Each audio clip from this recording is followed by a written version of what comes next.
بہرحال اس حوالے سے ہم بات کریں گے ترجمان گلگت بلتستان حکومت فیض اللہ فراق صاحب ہمارے ساتھ ہیں. بہت شکریہ فراق صاحب ہمیں جوائن کرنے کے لیے. پہلے تو ذرا ہمیں بتائیے گا, شندور میلے کی ایک روایت ہے اور ہم ہمیشہ سے دیکھتے ہیں بڑی زبردست تیاریاں بھی ہوتی ہیں. اس بار کیا کیا جا رہا ہے؟ کچھ ہم نے بتا دیا ہے, کچھ آپ ہمیں بتا دیں. بسم اللہ الرحمن الرحیم. بہت شکریہ.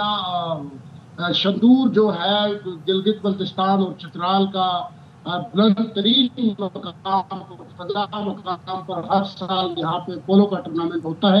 یہ گویا کہ پولو کا ورلڈ کپ ہے. یہاں پہ چترال اور گلگت بلتستان کے مابین شاندار اور کانٹے دار قسم کا مقابلہ ہوتا ہے اور اس میں لاکھوں لوگ آتے ہیں اس ایونٹ میں شرکت کرنے کے لیے. جس طرح آپ لوگوں نے بتایا پیراگلائڈرز یہاں پہ آتے ہیں, یہاں پہ اور سپورٹس کے اور گلگت بلتستان کا آج کا نہیں ہے, یہ تاریخی ہے. چترال اور گلگت بلتستان کے بیچ ساری رشتے ہیں, شجرے نسب کے رشتے ہیں, ثقافتی رجحانات ہے. گویا کی علاقہ ایک ہی کہلایا جاتا ہے. اور پولو کیونکہ گلگت بلتستان اور چترال کا قومی کھیل ہے اور پولو کو بادشاہوں کا کھیل اور کھیلوں کا بادشاہ کہا جاتا ہے. یہ فری سٹائل پولو ہوتا ہے جس میں گلگت بلتستان آپ کی ذرا آڈیو ہم ذرا اس کو ریکنیکٹ کرنے کی کوشش کریں. لڑ کے یہ کھیلتے ہیں اور شاندار کھیلتے ہیں. ٹھیک ہے جی آپ پلیز کنٹینیو کریں. ہم تو یہ جو کانٹے دار قسم کا جاندار کھیل ہوتا ہے فری سٹائل پولو ہوتا ہے. آپ اپنے جان پر لڑ کے پولو کھیلا جاتا ہے. اور پولو جو ہے وہ ایک سینکڑوں سال پر محیط کھیل ہے جو آج بھی یہاں پہ کھیلا جاتا ہے. اور اسی سلسلے میں چترال یہ شندور کا جو ایونٹ ہے جو مثالی ہوتا ہے, اس میں نیشنل انٹرنیشنل ٹورسٹ بھی آتے ہیں, پولو شائقین بھی آتے ہیں. اور گلگت بلتستان اور چترال کے پی کے اور گلگت بلتستان کے پروونسز سے یہاں پہ یہ جو ایونٹ ہے یہ کے پی کے اور گلگت بلتستان گورنمنٹ کا مشترکہ ایونٹ ہوتا ہے. اور اس سال میں سمجھتا ہوں کہ شندور کے مقام پر بلند ترین مقام پر پولو کھیل کا آغاز اس سال کا ایونٹ تھوڑا سا یونیک ہے, منفرد ہے, کیونکہ یہ ہوا ہے نیشنل کوہیژن جڑا ہوا ہے. کیونکہ چند دن پہلے ہمارے افواج پاکستان نے پوری قوم کے ساتھ مل کر ایک جنگ جیتی ہے.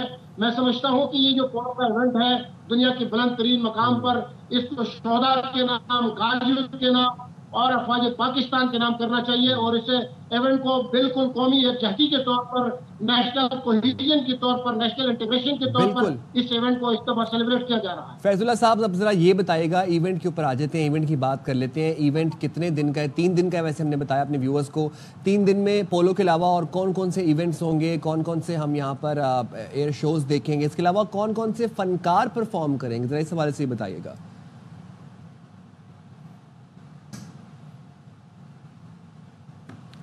آئی تھنک یہ ٹیکنیکل ایشوز ہو رہا ہے. ظاہر ہے اب جدید دنیا میں جدید طریقے سے آپ زوم دیگر ایپس آپ کنیکٹ ہوتے ہیں تو اس میں تھوڑے سے گلیچ آ جاتے ہیں, ٹیکنیکل ایررز بھی آ جاتے ہیں. جہاں پہ ہیومن ایررز ہوتے ہیں وہاں پہ ٹیکنیکل ایررز بھی ہوتے ہیں. پھر ٹیکنالوجی کے اوپر جب ہم اتنا انحصار کرتے ہیں. اچھا شندور کی ہم بات کر رہے تھے. شندور سنس میرا بڑا فیوریٹ فیسٹیول ہے, one of my favourite festivals ہے, تو 3 دن کے اوپر یہ محیط ہوتا ہے. اور آپ کو میں بتاؤں کہ یہ پہاڑ ہے, پہاڑ دامن میں پہاڑ ہے اور پہاڑوں کے بیچ میں پولو گراؤنڈ ہے. اور وہاں پر آپ سوچیں کہ جو ویوز ہوتے ہیں بریتھ ٹیکنگ ویوز, بلند ترین مقام ہے. ایگزیکٹلی بلند ترین مقام ہے پولو گراؤنڈ, بلند ترین پولو گراؤنڈ ہے. اور یہ اس کی خاصیت بھی ہے. اور اس کے بعد پورے ملک سے وہاں پر پولو کھیلنے کے لیے جو کھلاڑی ہیں وہاں وہ آتے ہیں. اس کے علاوہ 3 دن یہاں پر فوڈ بھی چل رہا ہوتا ہے, کلچرل پروگرامز بھی ہو رہے ہوتے ہیں, ثقافتی میلہ لگا ہوتا ہے, اور بہت کچھ ہے اس میں ایکسپیرینس کرنے کے لیے. تو وہ سیاح جو اس ٹائم پر پلان کر رہے ہیں جانے کے نارتھ سائڈ پہ جانے کے لیے, تو وہ شندور فیسٹیول کا رخ بھی کر سکتے ہیں, یہاں پر حصہ لے سکتے ہیں. اور حصہ بھی نہیں بھی لینا تو دیکھنے بھی جا سکتے ہیں. فراق صاحب ہمارے ساتھ ایک بار پھر سے. فراق صاحب ذرا ہم یہ جاننا چاہ رہے تھے مزید کیا ایکٹیویٹیز ہوں گی, کیونکہ یہاں پر فنکار بھی آ رہے ہیں, تو ذرا ہمیں اس حوالے سے بھی بتائیے گا.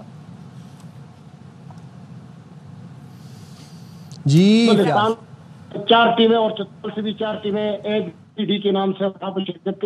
اس پر انتظامات بھرپور طریقے سے کیے گئے ہیں. Gilgit Baltistan scout, Chitral scout, police اور افواج پاکستان, جس میں گلگت بلتستان گورنمنٹ کا وزیر اعلیٰ گلگت بلتستان حاجی گل برخان صاحب کے احکامات کی روشنی میں ڈپٹی کمشنر گیزر اور انتظامیہ کو فلی طور پر ہدایت کی گئی ہے کہ اس ایونٹ کو شاندار اور جاندار بنانے کے لیے تمام وسائل کو بروکار لایا جائے. اور اس سلسلے میں تمام تر تیاریاں مکمل ہیں. Geyser arts council, Gilgit arts council, Chitral arts council کے تمام آرٹسٹ ہیں وہ بھی وہاں پہ پہنچا دی گئے. وہاں پہ کلچرل نائٹ بھی ہوتی ہے جس میں لوکل دھنوں پر اور رقص کیا جاتا ہے اور وہاں مقامی ثقافت کو پیش کیا جاتا ہے، جس میں چترال اور گلگت بلتستان کے گلوکار اور شاعر شرکت کرتے ہیں. اور اس کے علاوہ وہاں پہ پیراگلائڈرز بھی آتے ہیں. وہاں پہ سب سے بڑا جو ایونٹ ہوتا ہے وہ پولو کا ہوتا ہے فرسٹ. اس میں چونکہ ہے یہ کہ ایک دن کا مہمان خصوصی ایک فائنل کا وزیر اعلیٰ گلگت بلتستان ہوں گے اور ایک ایونٹ کے مہمان خصوصی وزیر اعلیٰ خیبر پختونخوا ہوں گے اور فائنل ایونٹ کا جو مہمان خصوصی ہے وہ جو کہ پرائم منسٹر متفق ہے اور اس دونوں صوبوں کے وزراء اعلیٰ ہوں گے. کیا بات ہے. تھینک یو سو مچ فراق صاحب، بہت شکریہ. بہت اچھا کلچرل